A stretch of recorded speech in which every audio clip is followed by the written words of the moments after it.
निर्वाणरूपं विभुं व्यापकं ब्रह्मवेदस्वरूपं निजं निर्गुणं निर्विकल्पं निरीहं चिदाकाशमाकाशवासां भजेऽहं निराकारमोङ्कारमूलं तुरीयं निराज्ञानगोतीतमीशं गिरीशं करालं महाकालकालं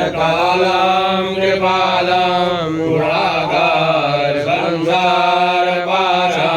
नमोऽहं तुषाराद्रिसङ्काशगौरं गभीरं मनोभूतकोटिप्रभाश्रीशरीरं स्फुरन्मौलिकल्लोलिनी चारुगङ्गा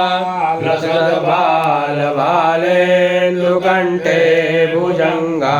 शरद्कुण्डलं भ्रूसुनेत्रं विशालं प्रसन्नाननं नीलकण्ठं दयालं मृगाधीशचरमामरं मुण्डमालं प्रियं शङ्करं सर्वनाथं भजामि प्रचण्डं प्रकृष्टं प्रगल्भं परेशम् अखण्डम् अजं भानुकोटिप्रकाशं प्रयः शूलनिर्मूलनं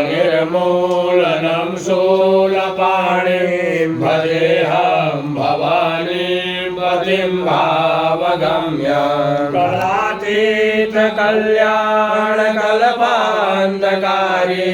सदा सच्चिदानन्ददाता